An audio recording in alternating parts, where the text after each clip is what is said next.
Okay, look, before we get into this video where I make excuses for all my other videos, I want to jump in here and make excuses for this video already. Um, I'm going to be reading out from a script as fast as I can possibly read to try and make it short. So it's going to be pretty awkward. I'm going to mispronounce a lot of words and have a lot of incomplete thoughts. And the video might not make a lot of sense. But that's okay. Obviously, it'd be nice if I could make it a bit better. But that'll take a lot more time and a lot more effort and a lot more talent. And this is just what this is just what you're gonna get right now, sorry. Thankfully only a handful of people are gonna watch this video, so I'm not spreading a lot of suffering. I still think it's interesting, but you know. There's gonna be a lot of vague statements and trailing thoughts. I'm trying to cover too many things at once, and that's just life.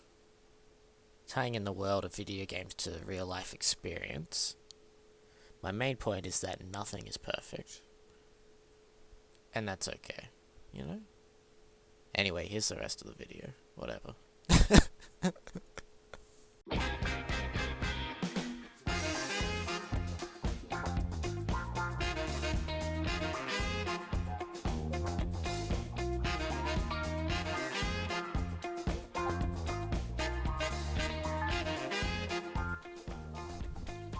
Alright. Hi. I've spent the last 2 years meticulously planning this video in my head. I've of course been playing a lot of video games. That's kind of the thing that I do. 4 years ago I decided to make a tier list for every video game I had ever played. I'd been thinking about it for a while, but I'd finally found the right motivation, capability, and outlet for such a project.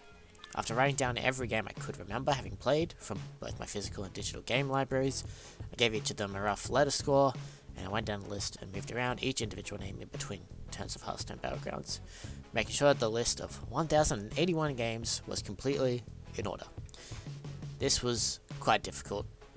2 years later, I had been considering ways to update the list, but the many problems I had with both compiling and creating the original video were too intimidating. I wanted to try and iron out a few of the issues while making another video that took a lot less time and effort. Unfortunately, I completely failed at my goal, and my second video took even longer to create. And while I had managed to address some of the issues from my first video, I had also uncovered a whole new batch of problems. I kind of always wanted to dissect what those were, and we're going to do that today. To disclaim quickly, I'm not advocating against my first two videos, I think they're great. But to be blunt, tier lists and award ceremonies, they're not very good, helpful. I'm sure there are good reasons for these things, and I can understand some advocacy for it, but I don't think it's too controversial to call out that these don't really help in certain areas, at least the way that they're done. We're going to be talking a lot in vague today. I'm going to be talking a lot in vague, so just bear with me. Giving a game a star value or a 10 out of 10, it's not really a reliable source of information, and I think a lot of people have grown to accept that at this point. But I wouldn't want to call out anyone for doing these things, because while they're not effective, they are certainly efficient. We'll get into that. I can't speak for everyone, but preparing my videos, I was well aware that they would not provide any objective truths, and was not giving each game a fair chance of ranking. I knew all of the problems that I would have with those videos before I even made them. But that doesn't mean I wasn't going to do it, right? I knew it would be impossible to give a game a true ranking to accurately portray the pure quality of a product without being tainted by personal feeling or opinion, but I think that kind of thing would be impossible and wrong. But giving it a shot anyway to achieve the impossible, I think that's just a cool thing to do, to be honest. So any list like this is simply a tool to be used to interpret other responses and to sift through results and see what was thought to be true, but not what was accurately true, if that makes sense. Let me break it down. I'm going to try and be quick. The tier list was very efficient. I could just write everything down and move it all around without really any explanation for my actions. Without this method, I would not have been able to cover as many games as I did, as the task took ages as it was. For covering every single video game in my life, this was really the only way I can think of to approach the task at this point. I initially wanted to update this list later in life. I actually started to attempt to do that last year, but it became clear that such a task would be fruitless. Trying to break down why one game is better than another one is just not right. It's just not right. You know, it's basically impossible, and especially when those games are completely different from each other. It's not just that they are different genres with different gameplay and stories, but what those can actually mean can vary wildly. Every game is meant to evoke different emotions. It's meant to be played for completely different amounts of times, with different kinds of players, sometimes different amounts of players.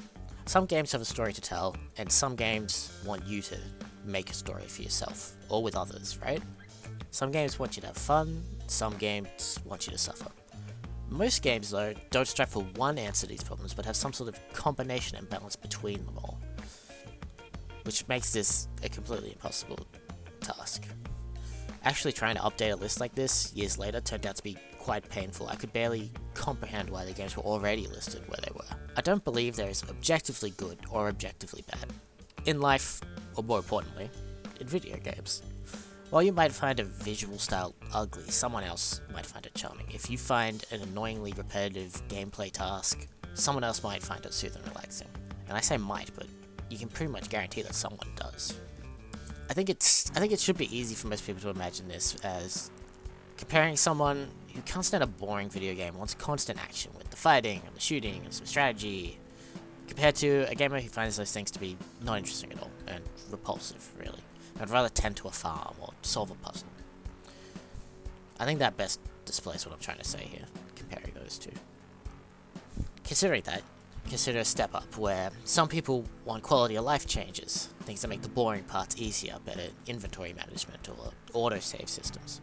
But sometimes there are people that want games to be harder, to earn each little victory, to strategize around the backpack and using the save zones to create a thrilling and rewarding experience. To further complicate things, I don't believe there actually are people who want these things specifically, but I think everybody wants these things at different times, in different quantities, completely changing depending on what they're playing, sometimes arbitrarily, it seems.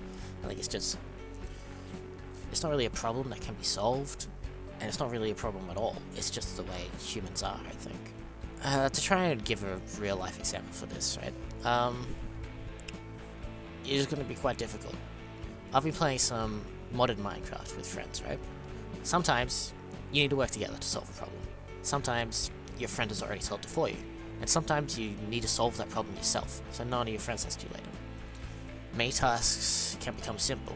If I need food, my friend will give me food he's cooked for me beforehand. If I need to build a base for my friends, I'm going to have to get ready for a pretty long, boring task, right? But not generally a difficult one.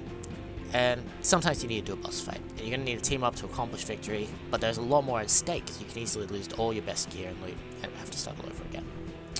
What I'm saying is it's very complicated, and you have to deal both with the multitude of experiences the game is trying to provide, as well as the experience that you as a player are seeking at the time. For my second video, I had a lot less games to cover, only an additional 300.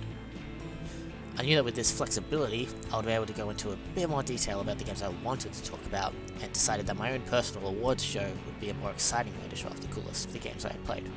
While this did give me a chance to talk more about the games I enjoyed, it turns out that I really struggled to actually talk about the games I'd enjoyed.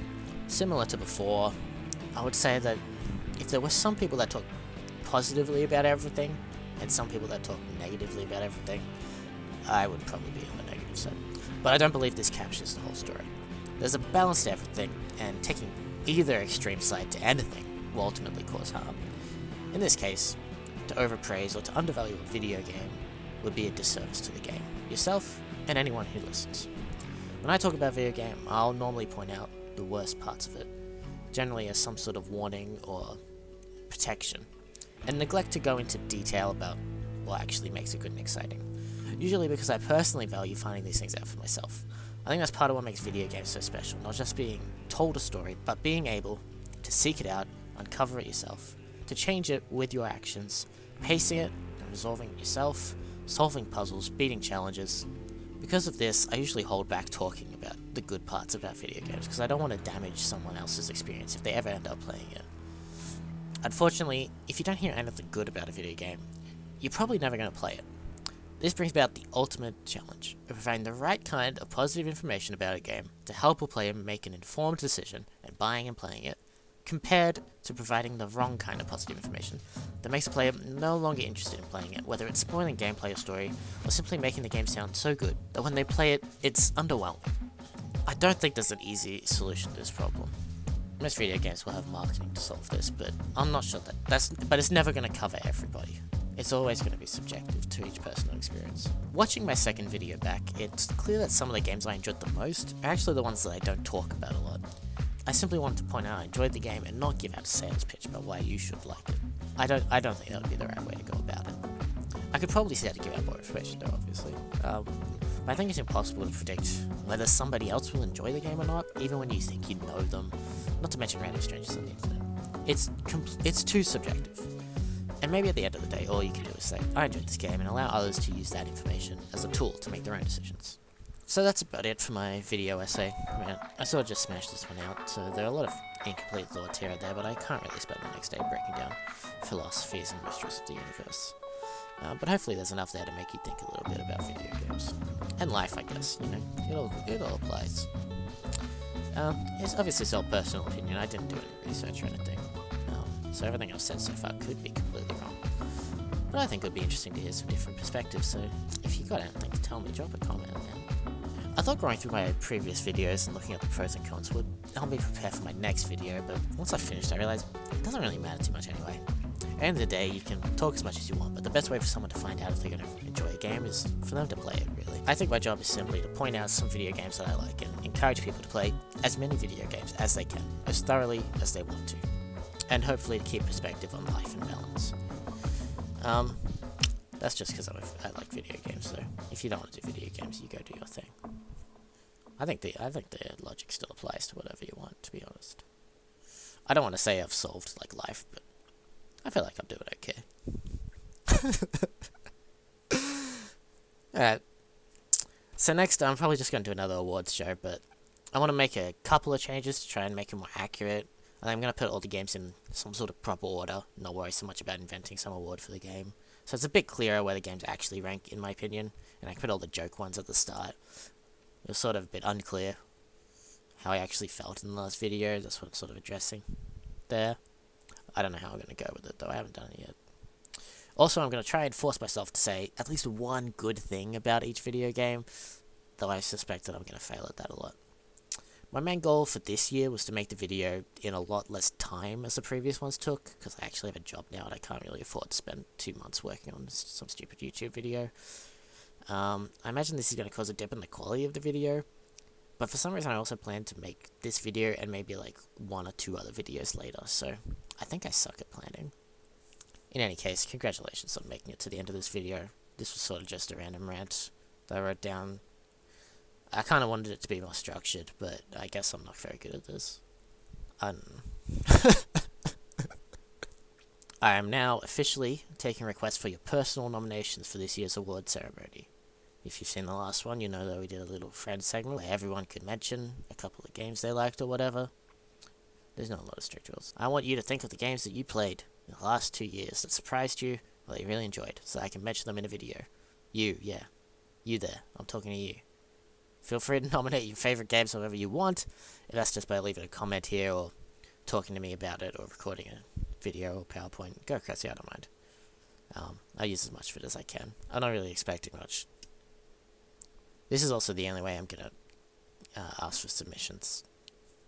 I figured that rather than tracking down a bunch of people and trying to get them to come up with this answer, I would just get Nick to do that, because he loves organizing things for me, so...